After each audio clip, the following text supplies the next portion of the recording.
Dalam nama Bapa dan Putra dan Roh Kudus. Amin.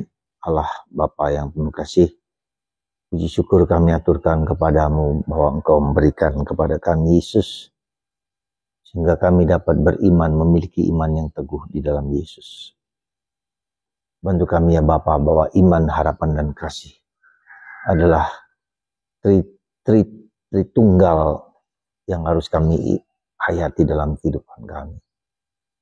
Terpujilah namamu kini dan sepanjang segala masa. Amin. Para saudara, kita ketahui Bapa, Putra, dan Roh Kudus Tritunggal. Yang ketiga. Ya. Kemudian dalam iman kita, dalam hidup rohani kita memiliki tiga hal juga yang merupakan esensi yang penting. Iman, harapan, dan kasih. Iman itu relasi kita dengan Bapa. Ya. Kemudian harapan itu adalah relasi kita dengan yang tadi vertikal kepada Allah, yang sekarang horizontal. Ya. Iman, harapan, dan kasih. Dan melingkupi semua adalah kasih. Jadi ketiga hal ini merupakan inti dari kehidupan rohani kita. Kita memiliki relasi personal dengan Tuhan juga, ya, dengan sesama, ya, dengan alam semesta, dan kemudian dilingkupi oleh kasih. Ketiga itu merupakan satu. Hari ini dalam bacaan pertama surat Paulus kepada umat di Roma, Paulus mengatakan bahwa entah kamu bersunat atau tidak bersunat, siapapun juga kita, ya, suku apa, ras apa, imanlah yang menyelamatkan. Dan iman itulah yang menjadi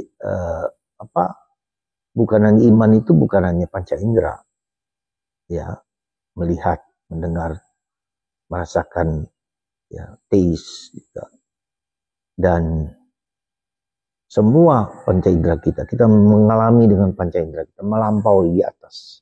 Ya.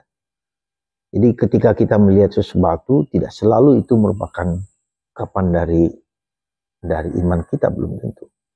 Seringkali bahkan seluruh panca indera kita seperti dikosongkan gitu, direndahkan.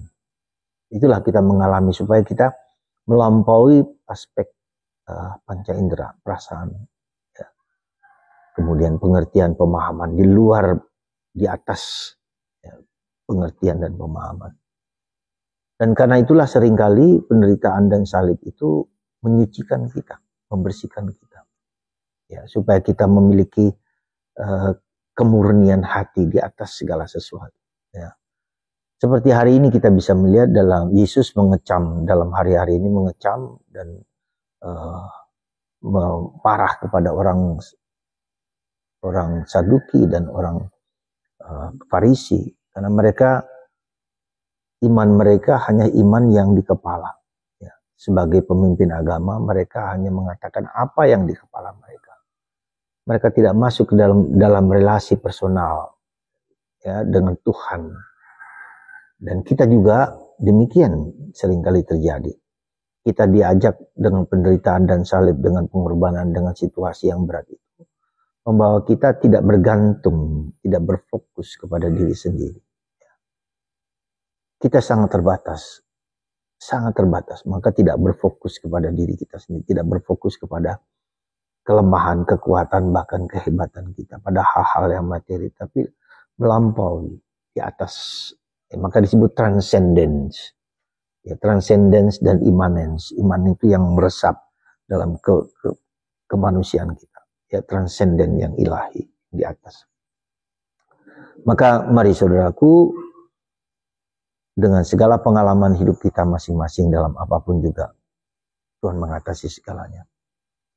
Dan kita diajak untuk merasuk di dalamnya, mengerti, paham akan iman, harapan, dan kasih itu yang melampaui batas-batas kemanusiaan kita. Semoga dengan penderitaan, salib, pengorbanan, apapun ketiga aspek ini, iman, harapan, kasih semakin dikuatkan. Apapun juga bentuknya. Tuhan memberkati Anda, memberkati kita semua, dan kita semua diajak untuk menyerahkan segalanya kepada kehendak dan karya Tuhan. Sekali lagi karya Tuhan. Tuhan bekerja sampai sekarang. Ya, apapun juga bentuknya. Kalau kita menyerahkan kepada Tuhan, Tuhan akan melakukan yang terbaik untuk kita. Berkat Tuhan atas kita semua, Bapa, Putra, dan Roh Kudus. Amin.